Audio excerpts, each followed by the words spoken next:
সকলোকে মোৰ চেনেলৰ অন্যটি ব্লগলৈ স্বাগতম জনাইছো আৰু আজি বহুত বেছি গৰম পৰিছে আজি বুলি নহয় এইকেইদিন সদায় গৰম পৰি আছে বহুত বেছি গৰম পৰিছে গতিকে গৰমত কি খাওঁ কলৈ যাওঁ এনেকুৱা নিচিনা লাগিছে গতিকে খোৱাৰ ধৰণবিলাকো মানুহৰ সলনি হৈছে আৰু সেই কাৰণে মই গৰমৰ দিনত সহায় হোৱাকৈ খুব ধুনীয়া এখন থালি আজি ৰেডি কৰিছো আৰু কি বনাইছো জানেনে পইতা ভাতৰ থালি পইতা ভাত বুলি ক'লে অসমীয়া মানুহৰ পুৰা ইমোশনছ জড়িত হৈ থাকে কাৰণ আগতে যেতিয়া খেতি কৰিবলৈ মানুহবিলাক যায় তেতিয়া ৰাতি পানী ঢালি থৈ দিয়ে ভাত আৰু ৰাতিপুৱা হিয়া খাই পিনি খেতি কৰিবলৈ গুচি যায় আৰু আজিকালি বাৰু হেবিলাক অকনমান নোহোৱা হৈছে আগতকৈ তথাপি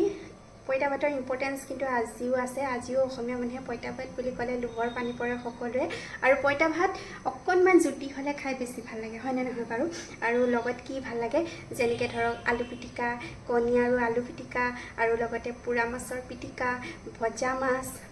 ফ্ৰাই মানে যেটো আৰু লগতে সৰু সৰু আলু গুটি ভজা আৰু কঁঠাল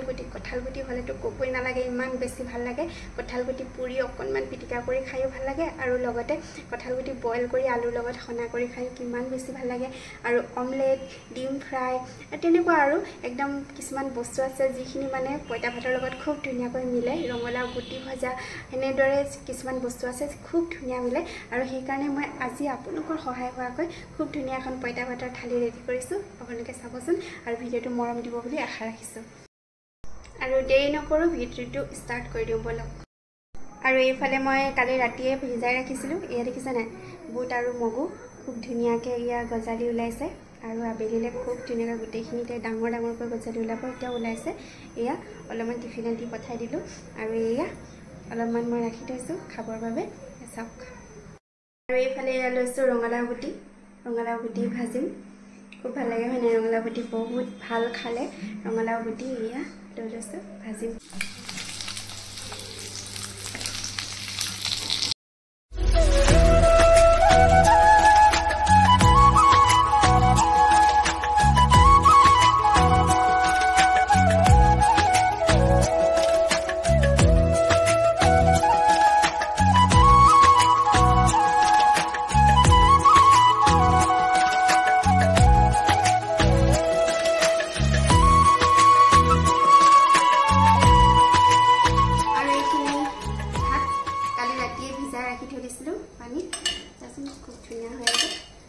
ভাত আৰু লগত এই খাবৰ বাবে বনাই লৈছো মাছ ফ্ৰাইটো লাগিবই আৰু লগতে এয়া ডিম ফ্ৰাই আৰু ৰঙালাও গুটি ভজা আৰু লগতে পকৰি নৰসিংহ পাতৰ পকৰি কেইটা লৈ লৈছো আৰু এইফালে লৈছো চাওক মগু আৰু বুটৰ চাটনি আৰু বিজলকীয়া আৰু নেমু পিঁয়াজ আৰু অফ কোৰ্স নিমখ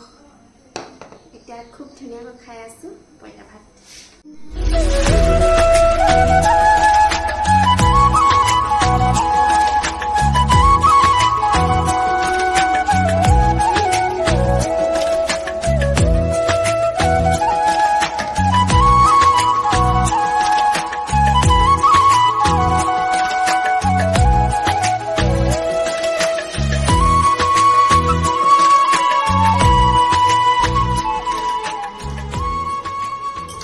বহুত ধুনীয়া লাগে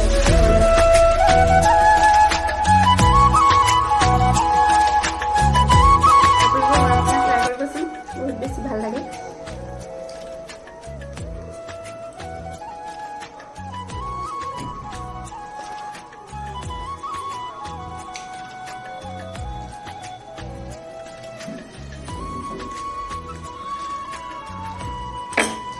মই এতিয়া খাওঁ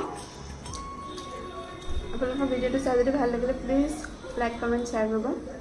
আৰু এতিয়া জানো আহক পইতা ভাত খালে কিনো হয় পইতা ভাত খালে কিমান পৰিমাণে ভাল এই ভাত খালে শৰীৰত কেলৰি আৰু চৰ্বি বৃদ্ধি নহয় গতিকে যিসকলে মোটাপা বা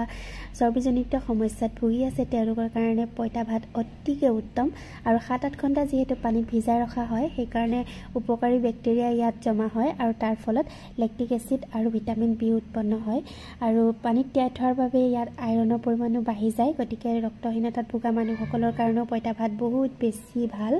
আৰু লেক্টিক এচিড যেহেতু বেছিকৈ থাকে সেই কাৰণে মাতৃদুগ্ধ বেছিকৈ ওলায় গতিকে ডেলিভাৰীৰ পিছত এইটো পইতা ভাত বহুত ভাল আৰু ভিডিঅ'টো সম্পূৰ্ণৰূপে চোৱাৰ বাবে আপোনালোক সকলোকে অশেষ ধন্যবাদ আৰু অতি সোনকালে অন্য এটা ভিডিঅ'ত আপোনালোক সকলোকে লগ পাম till then bye bye love you all